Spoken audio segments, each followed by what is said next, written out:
விநாயகரின் வெட்டப்பட்ட மனித தலை எங்குள்ளது என்று உங்களுக்கு தெரியுமா? அந்த சிலை எங்குள்ளது என்று கூறுகிறேன், வாருங்கள்.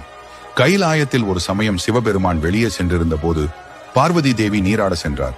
அப்போது தனக்கு காவல் காக்க ஒருவர் வேண்டும் என்று நினைத்த அவர் குளிப்பதற்காக வைத்திருந்த சந்தனத்தை எடுத்து ஒரு உருவம் செய்து இறைவன் அருளால் அதற்கு உயிர் கொடுத்தார். அதை தனது பிள்ளையாக பாவித்த பார்வதி தேவி எவரையும் உள்ளே நுழைவதற்கு அனுமதிக்க கூடாது என்று சொல்லிவிட்டு நீராட சென்றார். அந்த சமயம் பார்வதியை காண ஈசன் அங்கு வந்தார். உள்ளே செல்ல முயற்சிக்கும் போது சிவனை விநாயகர் தடுத்தார். அதனால் சினம் கொண்ட ஈசன் அந்த பிள்ளையாரின் தலையை தனது சூலாயத்தால் வெட்டி வீழ்த்தினார். குளித்து முடித்துவிட்டு வந்த பார்வதி நடந்ததை கண்டு மனம் வருந்தினாள்.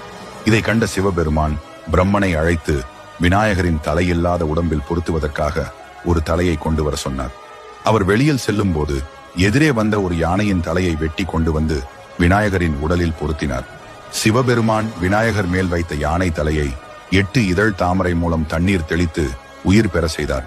பின்பு அந்த வெட்டப்பட்ட விநாயகர் தலையை சிவபெருமான் எடுத்துக்கொண்டு பாதாள உலகின் நுழைவாயிலில் வைத்து விடுகிறார். பின்பு காலப்போக்கில் அது சிலையாக மாறிவிடுகிறது. இன்றும் உத்தரகாண்ட் மாநிலம் பித்தோராகர் மாவட்டத்தின் குமாவுன் என்னுமிடத்தில் அமைந்துள்ள பாதாள புவனேஸ்வரர் கோயிலில் வெட்டப்பட்ட விநாயகரின் மனித தலை அப்படியே இருக்கிறது. இந்த ஆலயத்தில் இயற்கையாக அமைந்துள்ள 8 இதழ்களுடன் கூடிய பாரிஜாத பூ மேலே இருக்கிறது.